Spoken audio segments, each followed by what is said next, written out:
Amina Ziya is a 16 years old plus one humanities student from Kasaragod.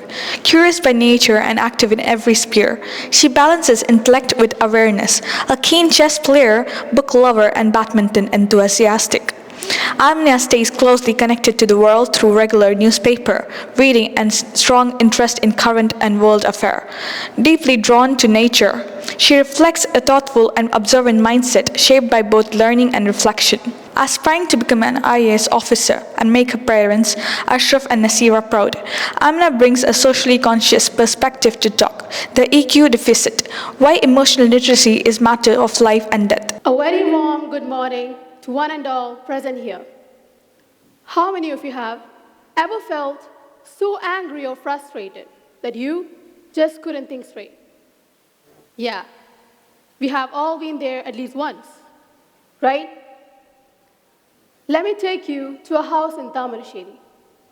A quiet home, ordinary, familiar, the kind of place you would pass without ever imagining anything unusual inside. But one morning, something happened there that shook Kerala awake. A 25-year-old young man named Ashik killed his own mother at Puduppadi near Tamarasheri, Kozhikode district. And when the police asked him the reason for killing his own mother, he said the words no human should ever be able to form.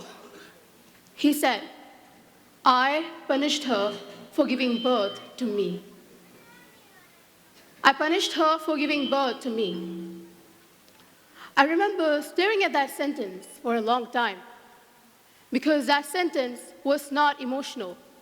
It was empty. And that scared me more than anger ever could.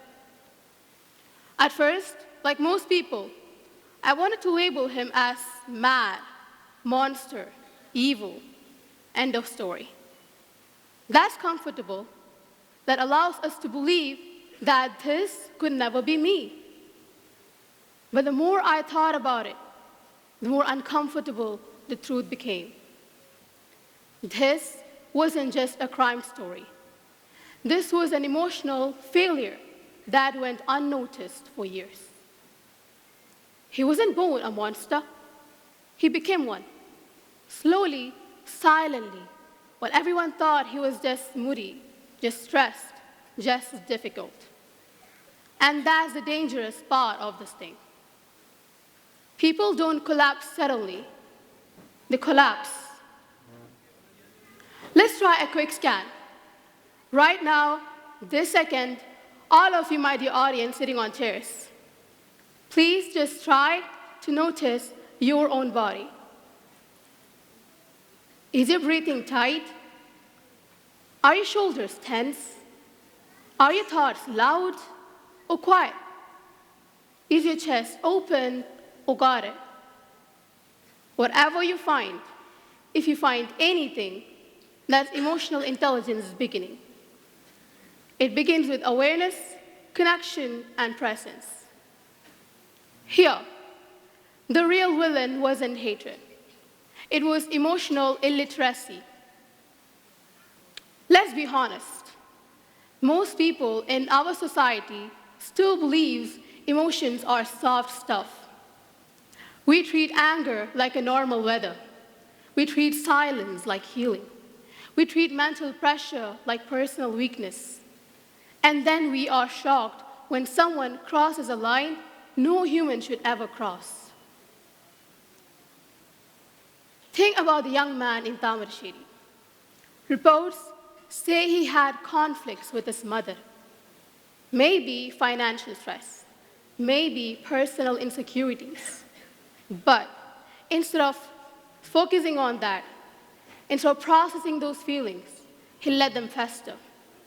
And when emotions pile up like that, without awareness, without empathy, things go wrong, really wrong. Look around. Homes break not because people don't love each other, but because they don't understand what to do with their emotions. We teach kids trigonometry, but not how to handle themselves. We teach history, but not how to handle anger. We teach biology, but not how to communicate pain. We push young people into high-stress environment with zero emotional training. And then we wonder why they explode. Let's call it what it is.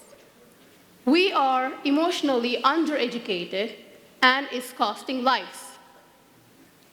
So what can we actually do about it?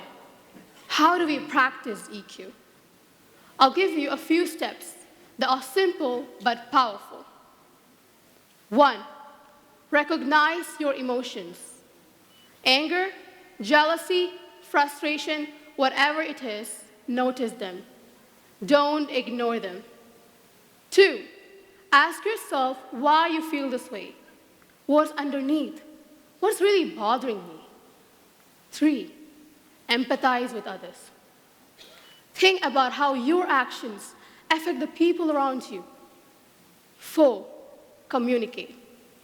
Say what you feel. Don't just let it fester inside. When I realized this, I stopped joking away my emotions. I stopped saying it's fine when it wasn't. I started to name what I felt: anger, frustration, helplessness. Because unnamed emotions don't stay small. They grow in the dark.